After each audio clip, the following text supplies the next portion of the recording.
Hey, today we're gonna look at the journal entries in Life is Strange Before the Storm Episode 1. And obviously this is gonna be based off my playthrough, so you might see differences from other people's journal entries. I'm planning on playing it through again with different choices, so maybe I'll look at those journal entries some other time too. Anyway, I've already read the first few pages, but for continuity's sake, I will just start at the beginning. March 5th, 2010. Dear Max, Dad got me this stationery one day when I complained about wanting to send an email and the internet was down. And tonight I thought, hey, maybe it's time to write Max. The funny thing is, I don't really know what to say. Cause we haven't talked in 3 months. Despite all my calls and texts, and not that I'm upset or anything. Fuck, there's no way I'm sending this, is there? Chloe, the unfriended. Now this is more like it. Here, I can write to you all I want without wondering or worrying if you'll ever write me back. Maybe one day, when you return home and apologize for having forgotten all about me and we kiss and make up, I'll show this to you and we can read through it and laugh. Or maybe I'll decide that Journal Max is way cooler than Reality Max and you'll just live in here forever as my little imaginary former current best friend pen pal. Time will tell. Chloe, the journal boss. I think you can read this as just her missing her best friend, but the saying that they want to kiss and make up, and the fact that this drawing here says put your thoughts in me, I don't know, it feels like you could read it another way too. Maybe Chloe already had a crush on Max here. Max. March 20, 2010. Ready? So mom suggests taking a road trip next summer, and I'm like, cool I guess. But then she starts talking about David being there. Yes, that David. The wannabe drill sergeant who swooped in on mom and has stuck around like a bad zit. David, the mustache monster from Planet Dipshit. That fucking David. Anyway, I politely suggested to mom that perhaps it was too early to assume David would be in the picture by then. Or breathing. Hey, shit happens. As you might imagine, that didn't go over well. But really, if this guy's still around 3 months from now, then she's got serious self-esteem issues. And I've got some serious self-immolation, look it up nerd, plans. She can do better, that's all I meant. But she didn't want to hear it. Like I'm the asshole. Chloe the asshole. The mustache monster from Planet Dipshit. She actually drew a picture. Don't take the ride. April 4th. Max, so you know how I stopped going to class so much? Like you stopped talking to me so much? Funny story. I had trouble coming up with an excuse, so I just didn't show up. And it was fine. Nobody said anything to me. Crazy, right? It's like I'm invincible all of a sudden. Maybe that's the perk of being the dead dad girl.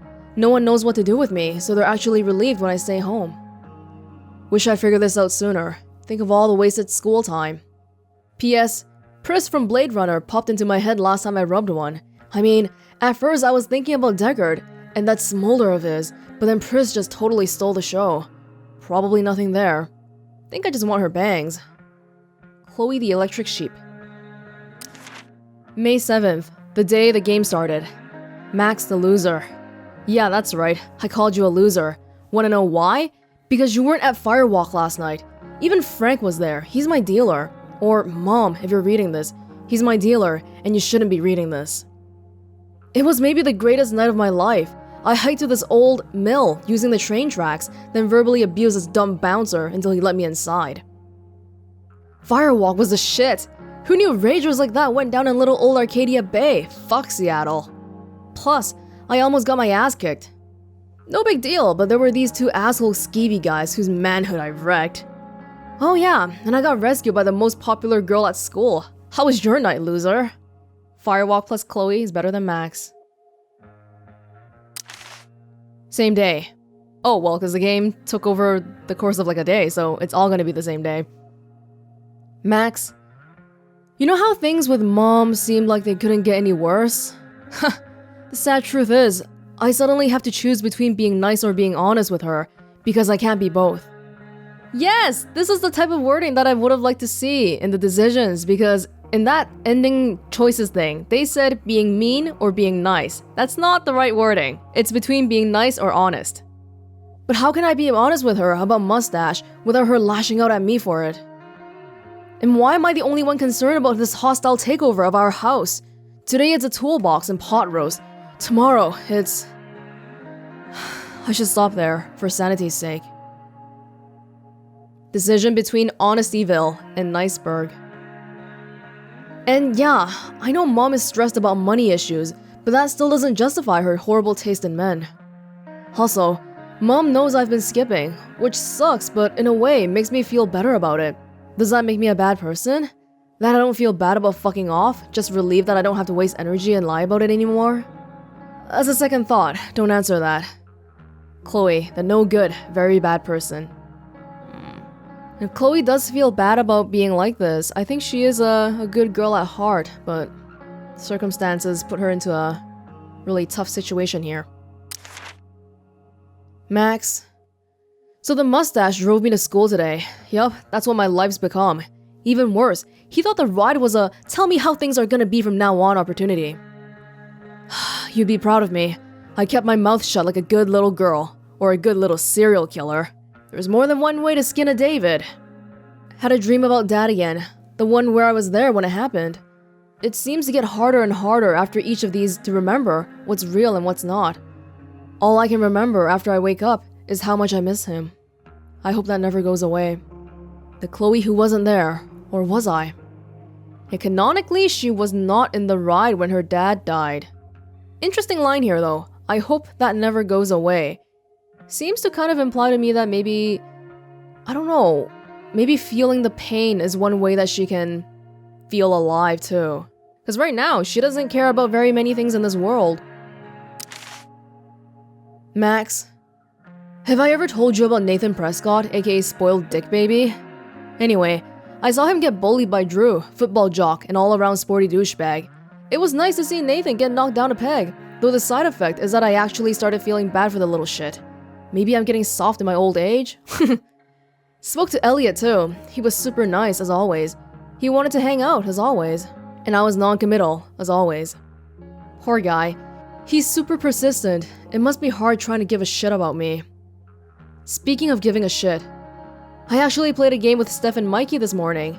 It wasn't terrible, but I'm not sure I have the energy to consistently care that much about anything. I probably should be concerned about how little of a shit I give these days, but that would mean giving a shit, wouldn't it? Chloe, the Cash 22. Spoiled dick... being a douche, being a douche, being a douche. Oh, it's like a Facebook profile. Other losers. Loser number 1, 2, 3. Black hell. Bro time. Annoy. Look for shit. Chloe is pretty artistically talented herself, huh? Max, I know what you're thinking. You're thinking, when is she finally gonna talk about Rachel Amber? Fine, you nosy bitch, here it is. Rachel Amber is the most popular girl at school, and she's super into hanging out with me all of a sudden. Like this morning when she pulled me into the drama lab and asked for my expert opinion about true love in front of the whole class. I told her true love is bullshit, of course. Mr. Keaton, the drama teacher, actually seemed to agree with me. Then Rachel brought me into her dressing room. Gotta say, that was the quickest I've gone from meeting someone to helping them getting dressed. But that's Rachel. She doesn't give a fuck. She just lets it all hang out. Are you sure about that? Then Rachel hashed this crazy plan for us to skip school together that involves jumping onto a train. You know, like kids ditched school in the 60s. The 1860s. Stay tuned, Max. I have a feeling there will be a lot more to tell you soon. Chloe, the love doctor. Ooh. Max, did we ever play Two Truths and a Lie? You would have been terrible at it. We would have called it Two Truths and oh god, can I take it back? Sorry for lying, please, the guilt hurts. Two Truths and a Lie should be a class in school. Feel like I learned a lot. For example, Rachel is ambidextrous, she's a Leo, and she's from California. I also learned that I still have lots more to learn about lying. Rachel read me like an open book. She saw right through my yoo-hoo face-punching story. Basically, she's a human lie detector. Have I mentioned that we were on a train? It was pretty cool, sitting there and watching the world fly by.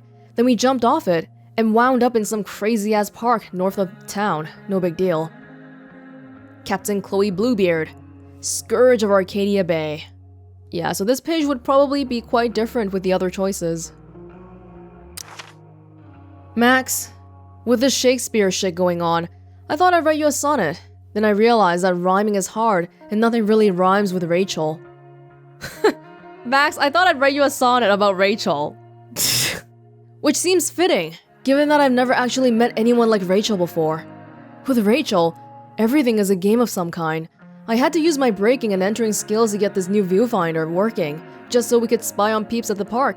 Rachel was hilarious making up dialogue for them, and I actually held my own riffing on some dad and his son at the grill. After we watched some old couple suck face, Rachel decided it was high time we unsobered ourselves, so we hatched a plan to steal wine from these yuppie picnickers, and since it's Rachel, the plan involved elaborate acting and more improv on my part. I killed it once again. I'd still never be caught dead on stage, but this type of acting I can get behind. Our hard-earned wine in tow, we journey forth in search of more fun and games. Chloe, the unsober. So this entry reflects how even at this point, Chloe didn't realize what was happening to Rachel. Playful, angel, age, old, navel. What are those characteristics about Rachel? Well, probably not the old one. Max. I don't even know. I don't. First off, was your money on Chloe blows this and goes back to having no friends again? I hope so. How did I fuck it up? One moment, I'm having the day of my life. The next moment, I'm awkwardly confessing feelings for her, like some dork asking the head cheerleader to the prom. And she blew me off, because of course she did. But wait, that's not all. Because as soon as Rachel leaves, I find a car. My dead dad's fucking car. This twisted, shattered, ugly reminder of what used to be my life. So I smashed it up, obviously. And then I passed out and had a dream where my dad told me to find Rachel back at the park, and Rachel set herself on fire. But enough about me. How was your day? Chloe, the twisted, shattered, and ugly. And that's the last page for now. Alright, character bios. Yup. Oh, okay, there's still quite a few people we haven't met by the end of episode 1. Would one of these people be maybe Rachel's dad? 2 people here. Interesting. Oh, it could just be 2 minor characters into one thing, I guess. Well, let's, as well. Same here, let's start from the beginning. My name is Chloe Price, but you can call me... I'm an inmate at Blackwell Academy, currently serving a 4-year sentence for crimes against maternity. That would be my mom, Joyce, who seems endlessly disappointed in me. Which, I get it. I'm no one's image of a perfect daughter, or student, or anything really. But who the fuck wants to be perfect? I'm surrounded all day by so-called perfection, and it sucks ass. Other things that suck. Mom's new drill sergeant boyfriend, David. How hard it is to buy weed around here. Having no friends, hypocrites, country music, people who say chillax, dad being dead. It's been 2 years since he died in a car crash, and I still think about him all the time. I've even been having these weirdly lifelike dreams. Sometimes I think he's trying to tell me something. Other times, I remember that he's feeding worms in a ditch right now, and anything else is just a fairy tale to make myself feel better. At least I have 2 weapons to help me survive this shitberg town. The pen I use to tag any and everything I want, and my shining personality. If I work at it, maybe I can leave this place just a little less perfect than when I first found it. Drew North is Mikey's older brother. What the hell? Was that the second one? I feel like it shouldn't be. Sure. Drew North is Mikey's older brother, and the 2 of them couldn't be more different. Drew is a legit jock, like the type that spends hours a day in the gym and has nicknames for his biceps. I've never been to a Bigfoot's game, but I hear he's actually really good at throwing stuff into other stuff, or whatever. Basketball goes into hoop, football goes into butt? Pretty sure. Mikey told me that Drew is planning to go to college on an athletic scholarship, which is good because their family is even poorer than mine. Their dad was one of the fishermen who lost his job because of the Prescott Corporation. As you might imagine, this put Nathan on Drew's shit list. Not a good list to be on. In the war between a meathead, and a shithead, does anyone win? Anyway, I don't think Drew's really a bad guy, but I guess I wouldn't know. It's like we exist in two completely different planes of existence that happens to be in the same school. Happy to keep it that way. Yeah, it's going to the ones I haven't read before. Can I go back? Yes, I think it makes much more sense if we go in this order. Max Caulfield, MIA, ex-best friend extraordinaire. This artsy motherfucker loves photography more than life itself, and definitely more than me. She even uses old instant cameras. It's probably not healthy for anyone to be that stuck in the past, but who am I to tell people how to live their lives? When we were kids, we would dress up like pirates and eat ice cream and write and draw these stupid comic books where we had powers and saved people and shit. Super Kitty is trapped! We must save her! Meow. Then my dad died, and her dad got some job up north and she moved away to Seattle. It was probably the moment when I needed her the most, and she bailed. Thanks, Max, for teaching me that I can't rely on anyone. I mean it. Life lesson learned. The worst part is that even though we haven't spoken in months, even though she habitually ignored my texts so much that I just stopped trying, even though I know deep down that she doesn't care about me anymore, and that she probably has all new friends up in fucking Seattle, I still miss her. If she came back tomorrow and said, "Hey Chloe, wanna dress up like pirates and be stupid together?" I would take her back in a heartbeat.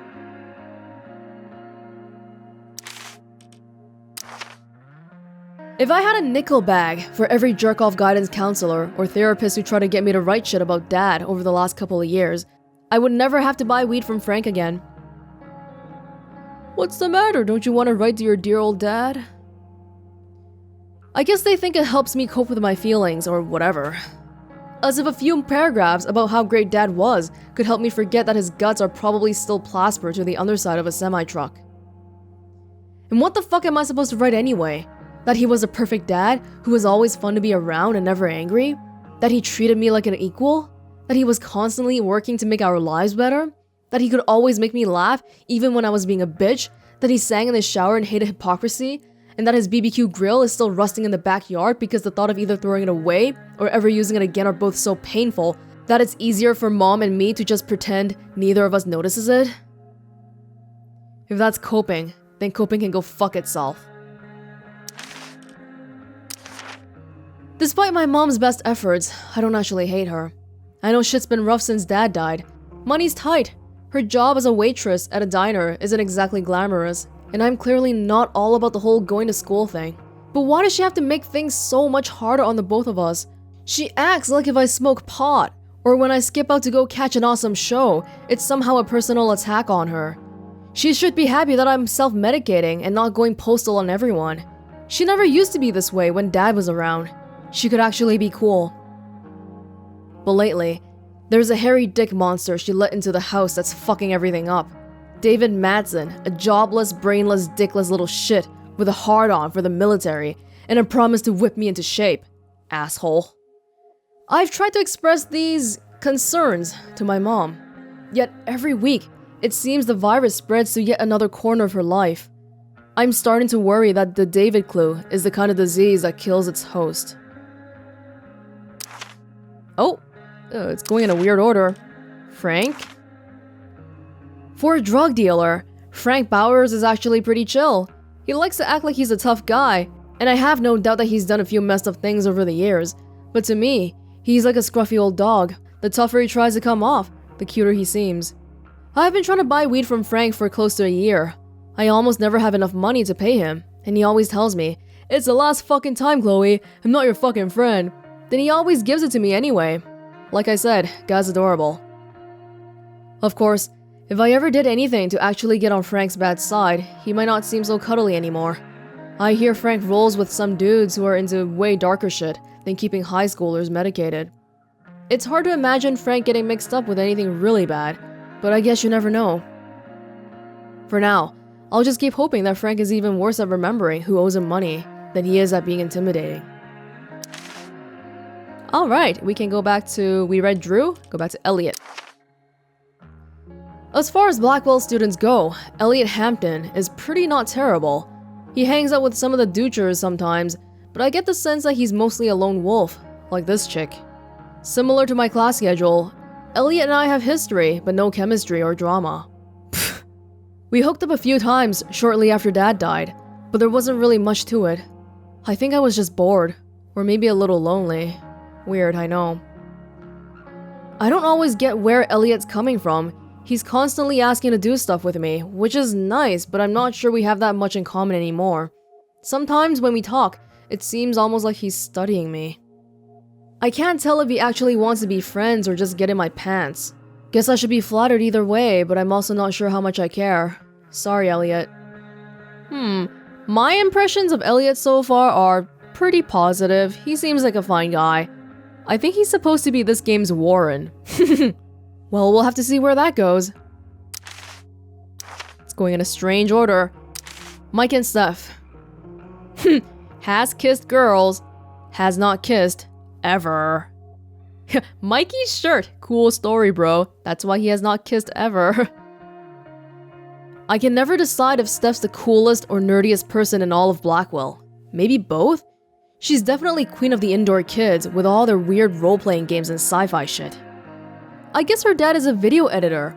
She makes some sweet cash by selling bootleg DVDs. Don't knock the hustle. And I'm pretty sure Steph does all the backstage technical work for the school plays, which checks out. Another thing about Steph, she's into girls and she doesn't give a shit what anyone else thinks about it. Mikey North is the captain of Steph's fan club, and the two of them can be found huddled around tables rolling 20-sided dice whenever they have the chance. If life were one of those 80s movies Dad used to watch, Mikey would be the nerd that the jocks give wedgies to. In the real world, if someone messed with Mikey, they'd be in deep shit. Mikey's older brother is Drew North, Blackwell's alpha jock. The truth is, Mikey is one of the few genuinely nice people in this place, although every once in a while, he says something that reveals a darker outlook on life. No idea where he gets it from. Maybe Star Trek? Well, we all have our own secrets. Nathan. Nathan Prescott is the golden child of the Prescotts, Arcadia Bay's oldest, wealthiest, and most powerful family, as they love reminding everyone. Nathan's dad does something nautical related. I think it has to do with murdering baby seals and turning them into death rays for the military, but I can't remember the details. Whatever the case, there's a lot of people in this town who hate the Prescotts, including all the fishermen he put out of work. And you do not want to mess with the fishermen. They smell. Nathan is odd. He's extremely privileged, yet dark and brooding. Even though he's a dick, I can't help feeling bad for him sometimes. He's really just this weird little dude trying to figure his shit out, but he has to pretend he's all this stuff he's clearly not. Like an athlete or a cool kid. You can tell it fucks him up inside. Of course, the best cure for feeling bad for Nathan is to actually talk to Nathan. Then you remember what a wonderfully punchable face those Prescott genes gave him.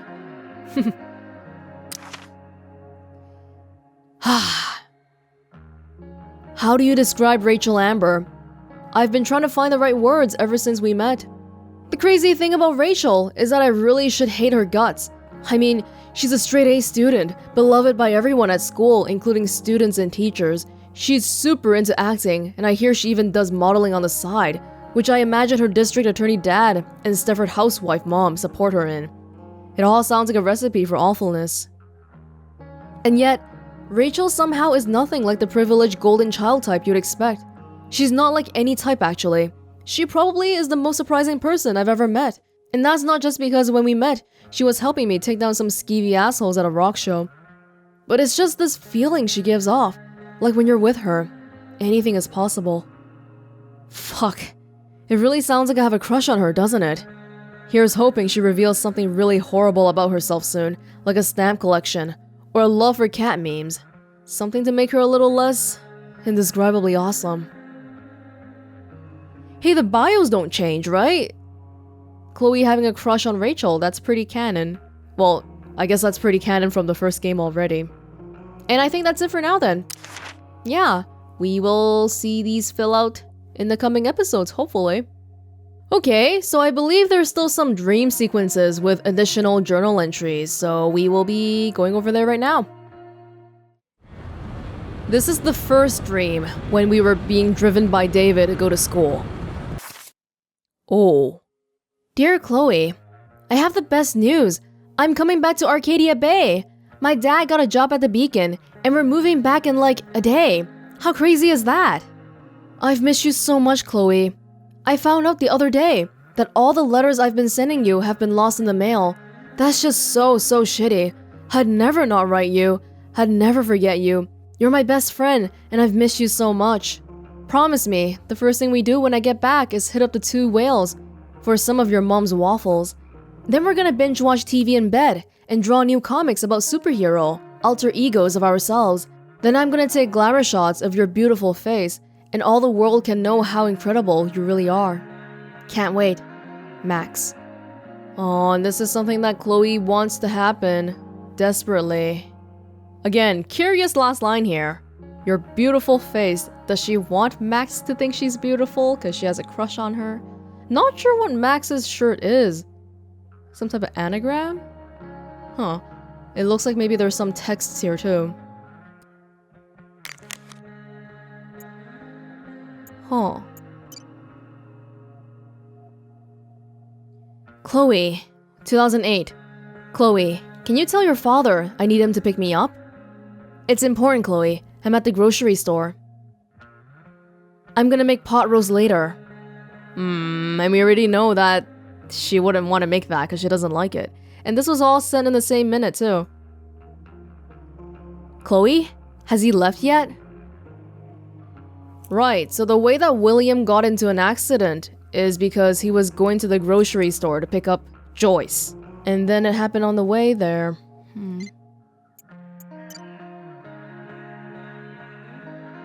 From Max. Where'd you go? Thought we were making breakfast. You better not be hiding in the closet again. Metaphorically or literally? You know I don't like it when you jump out and scare me. Chloe? The same timestamp as Mom's messages.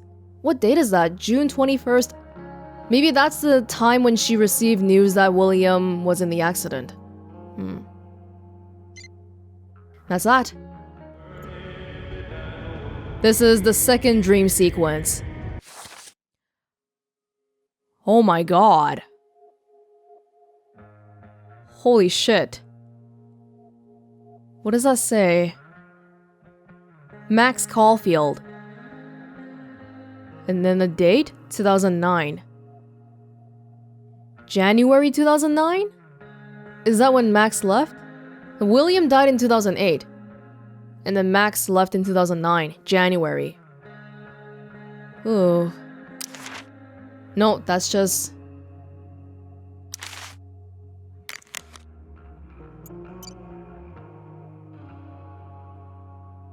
Same date again. Chloe, it's going to be okay. For me, not for you. I've got David now. You, though, you don't have anyone. That's what Chloe thinks her mom thinks. So, really, deep inside, Chloe is quite afraid, too. Max, don't worry. I'm going to see you real soon. When you're dead. The time goes backwards. Not...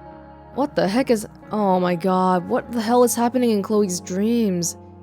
This one in particular. My god.